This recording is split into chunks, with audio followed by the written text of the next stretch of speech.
आज Doubtnut app download करें। Doubtnut पर अपने सभी गणित, रसायन विज्ञान, भौतिक विज्ञान और जीव विज्ञान के डाउट्स का करो सफाया। बस प्रश्न की फोटो खींचो, एक ही प्रश्न को क्रॉप करो और तुरंत वीडियो सोल्यूशन पाओ। अभी डाउनलोड करें।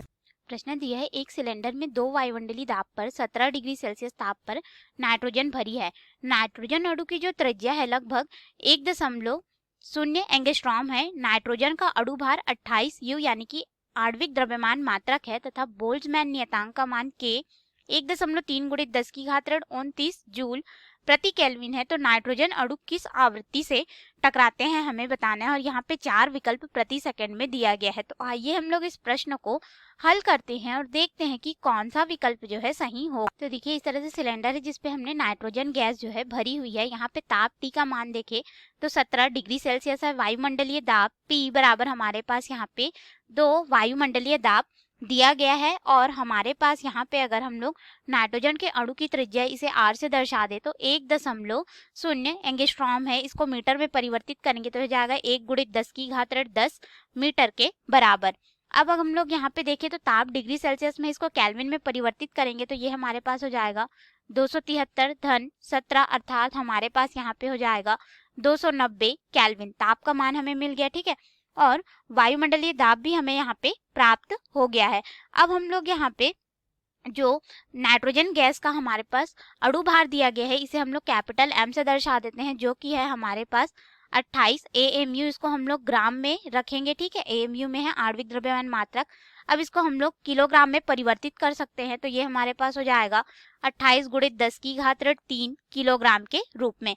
अब हम लोग इसको आगे हल करेंगे तो सबसे पहले हम लोग वर्ग माध्य मूल वेग निकाल लेते हैं नाइट्रोजन के अणु के लिए। तो हम लोग इसे VRMS से दर्शा देते हैं जिसका सूत्र हमारे पास यहाँ पे हो जाता है वर्गमूल 3 गुणित R गुणित T बटे कैपिटल M, जहाँ पे R जो है सार्वत्रिक गैस नियतांक है, T परम ताप है, M अणु भार है उस गैस के लिए।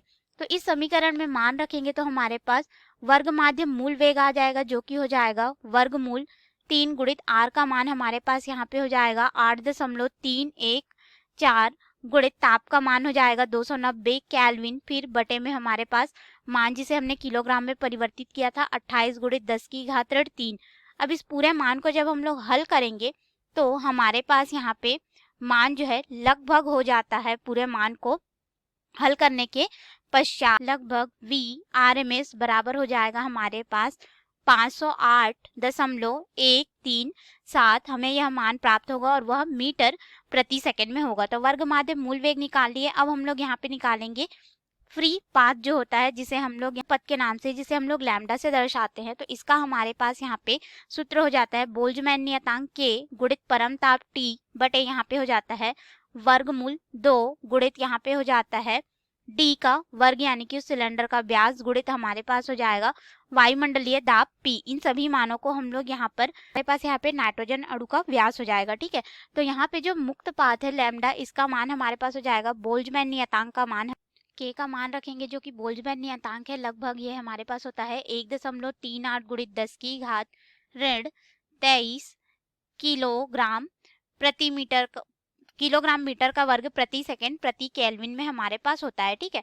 फिर हमारे पास यहाँ पे ताप हो जाएगा 290 केल्विन, फिर बटे में हमारे पास हो जाएगा वर्गमूल 2 गुणित यहाँ पे फिर मान हो जाएगा हमारे पास जो हम लोग यहाँ पे रखेंगे डायमीटर का मान, यह हो जाता है 2 गुणित 10 की घात ऋण 10 मीटर, क्योंकि त्रिज्या 1 गुणित 10 की घात ऋण 10 मीटर था तो इसका हम लोग कर देंगे वर्ग। फिर यहाँ पे गुणित हो जाएगा हमारे पास वायुमंडलीय दाब जो दिया गया था, 2 वायुमंडलीय दाब था तो ये हमारे पास हो जाएगा 2 गुणित दाब को हम लोग यहाँ पे परिवर्तित करेंगे, ठीक है, और ये हो जाएगा 10 की घात 5 के रूप में। अब हम लोग इसको हल करेंगे, हमारे पाई भी होगा नीचे में, ठीक है, तो यहाँ पे पाई का भी मान रख देंगे हम लोग 1/4 के रूप में। अब इस पूरे मान को जब हम लोग हल करेंगे तो हमारे पास यहाँ पे जो मुक्त उसका मान आ जाएगा, लैम्डा का मान हमारे पास ये हो जाएगा लैम्डा बराबर लगभग 1.126 गुणित 10 की घात ऋण 7 और यह मान हमें प्राप्त होगा मीटर में। अब हम लोग यहाँ से ज्ञात कर सकते हैं कि आवृत्ति कितनी होगी, यानी कि जो टक्करों की संख्या के लिए जो आवृत्ति हमें ज्ञात करनी थी उसका मान निकाल सकते हैं। टक्कर की आवृत्ति को हम लोग यहाँ पे न्यू से दर्शा देते हैं, जो कि हमारे पास हो जाता है वर्ग माध्य मूल वेग नाइट्रोजन गैस का बटे यहाँ पे लैम्डा मुक्त पथ। अब इस समीकरण में मान रखेंगे तो हमारे पास RMS वेग जो है वह 508 ज्ञात कर चुके हैं ना हम लोग, ठीक है। तो 508.137 मिला था हम लोग को, 137 मीटर प्रति सेकंड बटे मीटर में यह मान होगा, तो मीटर से मीटर कट जाएगा और मान जो है प्रति सेकंड में हमें प्राप्त होगा, ठीक है। और ये हो जाएगा 1.126 गुणित 10 की घात ऋण 7, 10 की घात ऋण 7 को ऊपर भेज देंगे तो यह धनात्मक 7 हो जाएगा और आवृत्ति न्यू का मान आ लगभग 4.5106 गुणित 10 की घात 9 हमें यहाँ पे प्रति सेकंड में प्राप्त होगा। इसको अगर हम लोग लगभग के रूप में लिखेंगे 4.5 एक बढ़ते क्रम में है, यानी कि ये हो जाएगा 5 गुणित 10 की घात 9 प्रति सेकंड। तो ये रहा हमारे प्रश्न का उत्तर। अब इसके अनुसार हम लोग अपने विकल्प में आएंगे और देखेंगे गलत हो जाएगा। बी दिया गया है हम लोग को यहाँ पे 5 गुणित 10 की घात 9 सेकंड, तो ये हमारा बिल्कुल सही उत्तर होगा। सी 6 गुणित 10 की घात 9 सेकंड गलत है।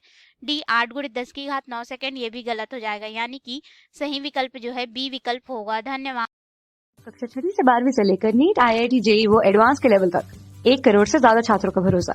आज ही डाउनलोड करें डाउटनेट ऐप या व्हाट्सएप करें अपने सारे डाउट्स 8400 400 400 पर।